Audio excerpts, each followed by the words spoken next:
Hey guys, welcome back. ഇന്ന് നമുക്ക് കുറച്ച് ബുക്സ് ചെയ്തെടുത്താലോ.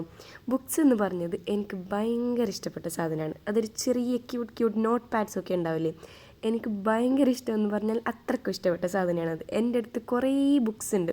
അത് ഞാൻ ഒന്നിലിങ്ങനെ ടു ഡു ലിസ്റ്റ് എഴുതി വെക്കും, പിന്നൊന്നിൽ നമുക്ക് വിഷ് ലിസ്റ്റ് എഴുതി വെക്കും. അങ്ങനെ കുറേ ബുക്സ് ഉണ്ട്. അതൊന്ന് തീർന്നിട്ടല്ല ഞാൻ യൂസ് ചെയ്യുക, ഉള്ളതിൻ്റെ മുകളിൽ പിന്നെയും വാങ്ങിച്ച് തന്നെ യൂസ് ചെയ്യും. അപ്പോൾ നമുക്കിന്ന് കുറച്ചെണ്ണം ഉണ്ടാക്കി നോക്കിയാലോ. ഇത് ഉണ്ടാക്കാൻ അറിയാത്ത ആരും ഉണ്ടാവില്ല, കാരണം ഇതൊക്കെ പണ്ട് നമ്മളെപ്പോഴും ഉണ്ടാക്കുന്ന സാധനം തന്നെയാണ്. ബുക്ക് നോക്കി പേജ് കയറി അതിനൊന്ന് ചെറിയൊരു ബുക്ക് ഉണ്ടാക്കി എടുക്കുക.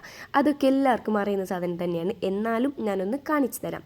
ആദ്യം ഇങ്ങനെ നമ്മൾ A4 ഷീറ്റ് എടുത്ത് ഇങ്ങനെ ഫുള്ളൊന്ന് ഫോൾഡ് ചെയ്ത് കൊടുക്കുക. നിങ്ങൾക്ക് എത്ര സൈസാണ് വേണ്ടത് അത്രയും സൈസായി ഒന്ന് ഫോൾഡ് ചെയ്ത് കൊടുക്കുക. എന്നിട്ട് അതിൻ്റെ സൈഡൊക്കെ ഒന്ന് കട്ട് ചെയ്ത് കൊടുക്കുക. എന്നിട്ട് നമ്മളതിൻ്റെ പുറം കവറാണ് ചെയ്തെടുക്കുന്നത്. ഞാനിപ്പോൾ ബ്ലൂ കളർ പേപ്പറിലാണ് ചെയ്തെടുക്കുന്നത്. സോ നിങ്ങൾക്ക് ഇഷ്ടപ്പെട്ട ഇപ്പോൾ പാറ്റേൺ അങ്ങനെയുള്ള പേപ്പർ ഉണ്ടെങ്കിലും അതും ചെയ്തെടുക്കാം. ഞാനിപ്പോൾ ഇവിടെ സിമ്പിളായിട്ടാണ് ചെയ്തെടുക്കുന്നത്. സോ ഞാനൊന്ന് കവർ പേജ് ഒന്ന് കട്ട് ചെയ്തെടുക്കുകയാണ്. എന്നിട്ട് അതിനെ ഒന്ന് നമുക്കതിൻ്റെ പേപ്പേഴ്സൊക്കെ ഉള്ള ഷേപ്പിലായിട്ടൊന്ന് കട്ട് ചെയ്തെടുക്കാം.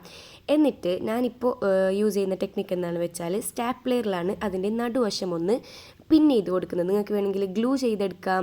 ഞാനിപ്പോൾ സ്റ്റാപ്ലെയറിൻ്റെ അത് നടുവശത്ത് ഇത് കാണിക്കുന്ന പോലെ ഒന്ന് പിൻ ചെയ്തെടുക്കുന്നുണ്ട്.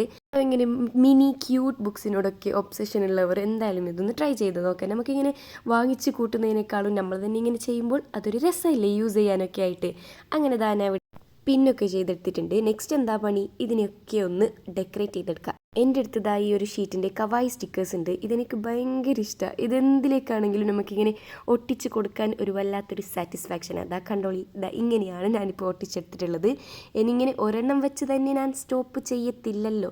ഇതിനിങ്ങനെ ഓരോന്ന് ഒട്ടിച്ച് ഇങ്ങനെ ഒട്ടിക്കുന്നത് നിർത്താൻ വലിയ പാടാണ്. അതിങ്ങനെ ഒട്ടിച്ചവർക്ക് അറിയാം അല്ലേ. അങ്ങനെ പറഞ്ഞ് ബുക്കും റെഡി ആയിട്ടുണ്ട്. ഇതാണ് എൻ്റെ ഒരു ക്യൂട്ട് നോട്ട് പാഡ് പോലത്തെ ഒരു ബുക്ക്.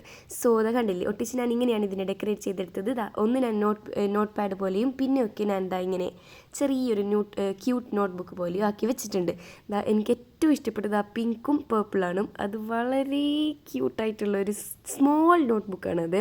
സോ നിങ്ങൾക്ക് ഇഷ്ടപ്പെട്ട രീതിയിൽ നിങ്ങൾ ചെയ്തെടുക്കാം. So by.